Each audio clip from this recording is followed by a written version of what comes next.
Born in Kitwe on the Copper Belt, from a humble family, started in a very humble way but died a hero. From a bus conductor to a president, those who grew up with him describe him as a fighter and conqueror of difficult situations. He hated the labor movement at a time when the UNIP government was untouchable, a friend of laborers and miners but viewed as an enemy of the government. Oh, so shocking, so charismatic. Point of quotation I ate that when he spoke, workers hate. Who was this man whose voice could be obeyed by striking violent miners? Oh, Fredrick Chiluba, so eloquent a speaker that when he spoke at International Labour Organization meetings, the whites applauded and wondered the type of education this little man had. To the contrary, the man had a very humble education. Other African leaders describe him as an excellent speaker who did not need to speak before you. Echoed by custodians, later became Zambia's president after defeating Dr. Kenneth Kaunda with a landslide victory. Oh, point quotation I echo. Ruled Zambia at a time when the economy was in ashes, characterized by a scramble for essential commodities which were nowhere to be found. Ruled at a time when traveling ages, as if by magic. Quotation. Shops were filled with all essential commodities people needed. As if by magic, buses started queuing up for passengers. As if by magic, smuggling of essential commodities, which was so rampant, disappeared into thin air. Needed to be bold to make some tough decision, which he did. He risked his popularity at the expense of development. He introduced very tough economic measures which saw most parastatal companies go bankrupt and sent thousands of people out of employment. Some mining towns became ghost towns because of lack of economic activity. We saw how his critics condemned him when he announced the sale of council houses. So gift-minded, those who could not look beyond thought it was a campaign. Today look around and see mansions people are constructing as a result of that pronouncement. Indeed a great man, and Africa remembers him for bringing change to African politics. Dedication of Zambia into God's hands, and the final declaration of Zambia a Christian nation, and the entire cabinet.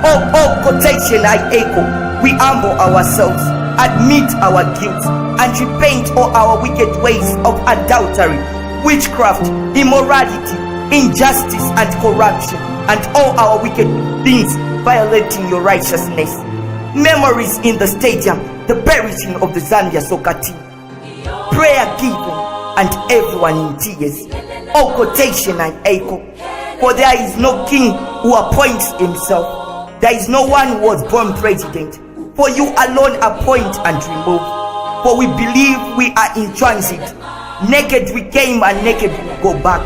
There is nothing we shall take back. Shackles rise and hearts break. Why then should we raise such thoughts on this great man? Quotation. Only getting a view of the worst part without considering rings behind.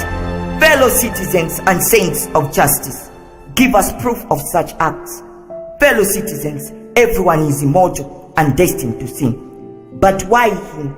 If perfect is a man, then let you be that man. Sure saints of justice, why being sold milk which is not in readiness for marketing?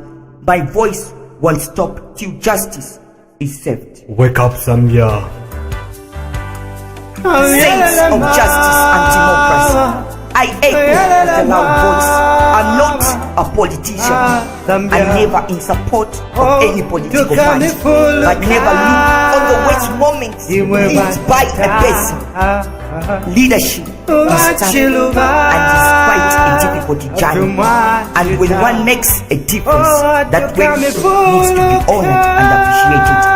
I am the voice of the people till justice is preserved. What things have you done which shall remember the great hero? People cry and think you will realize. It pains me a lot. Not even the smallest infrastructure is named after him. I am a youth and voice of the people. Youths arise and break such acts. Culture I believe, and culture I shall embrace. May your soul rest in eternal peace. Fredrick Titus Jacob Chiluba, the man with a humble and generous heart. Kabatushe muchibote imilimo yabo tukalaivisha. I would like to thank Latham Chama for this production of quotation culture I embrace. Poem by Wongani Kaira, the House of Poetry.